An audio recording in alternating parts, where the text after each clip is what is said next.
Healthy Ireland is about getting every individual and every sector of society to come together so that together we can achieve the goals of Healthy Ireland. The most environmentally effective form of healthcare is no healthcare at all. And we can find ways of doing it more efficiently and effectively and sustainably, and that's what we're going to do. But health and wellbeing has to be at the core of all of that, and will be. Doing something, choosing something, a small step already, which adds on, is the manageability, and that is why it increases resilience. And in the words of the disability movement, nothing about us without us. And improving health, acting on the determinants of health and reducing inequalities is all of our business. How quickly we pull people out of the river, how quickly we transport them to hospital, and how quickly we throw them back into the river. We need to refocus the national conversation on why people fall into the river in the first place and how we can stop that happening. The challenge I would give to our team is get the same people in this room back here 12 months from now. And let's review in a serious conversation our implementation of the plan we sign up to today.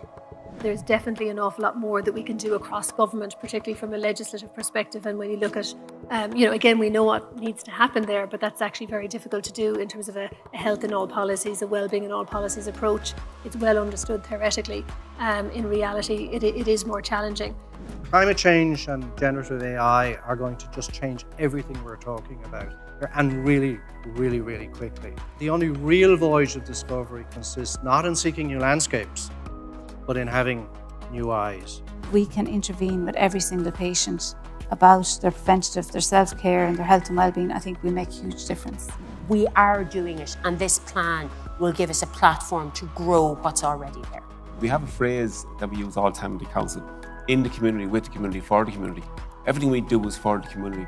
We listen to them. We will improve the health and well-being of people in each region by ensuring that services are planned around local needs, people are well informed and supported when accessing services, and health inequalities are identified and addressed.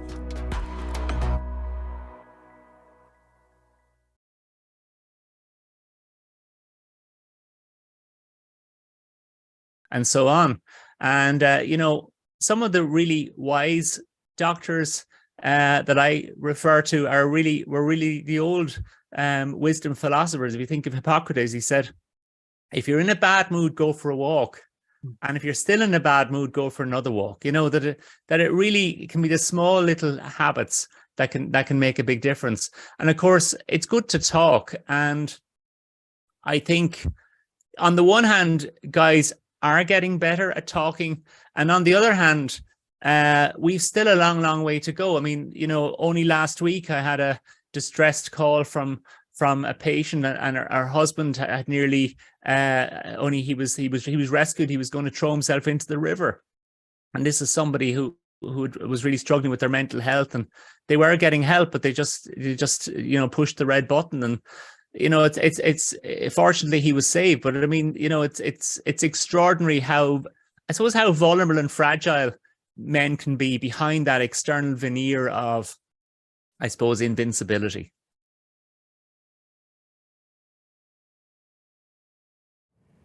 Martina Blake here from the HSE Tobacco Free Ireland programme. Delighted to be here today for our conference Nobody Left Behind, where we were looking at incentivised quitting and health inequalities, and how an initiative like incentivising quitting can help the existing stop smoking services that we have. Is taken in, whether it's smoked or vaped, it takes 7 seconds to get to the brain, and then the chemical dopamine is released. And so the young person or the person that's taking the nicotine actually gets this kind of dopamine, which is kind of your happy hormone, kind of nice and relaxing. The problem is it only lasts for a couple of seconds, so that's why they want more hits and more hits. So that's the initial draw. But also on top of that, it's very much marketed, vapes are very much marketed towards the young person in that they're flashy to look at, the nice big strong colours.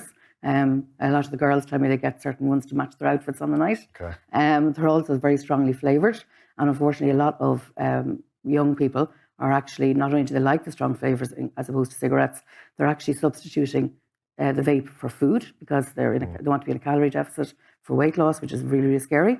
And in addition to that, obviously it's very, very popular with their friends. It's marketed very strongly. It's cool. Instagram their followers. they're influencers, it's been advertised, which is all very, very dangerous. And a lot of them actually don't realise that there's nicotine in it or how much is in it.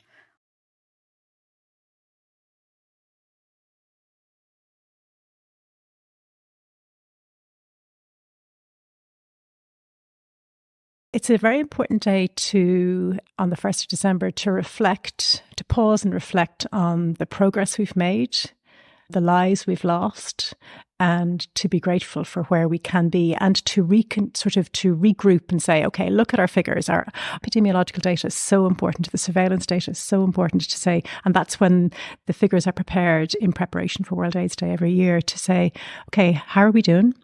Where do we need to go next? Where do we need to? So pause to reflect where we came from, remember those we lost, celebrate the successes we've made, and regroup and say, what do we need to do next?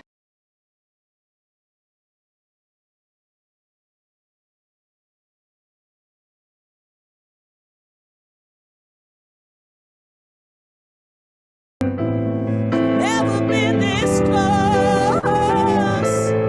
How do I know love will survive? I'm walking a tightrope. Here in your arms I'm alive.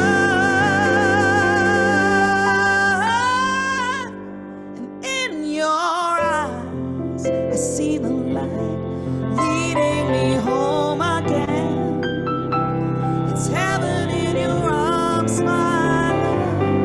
My heart is in your hands. In your eyes seem so right. I see forever in your smile. This woman is a child again when I look in your eyes.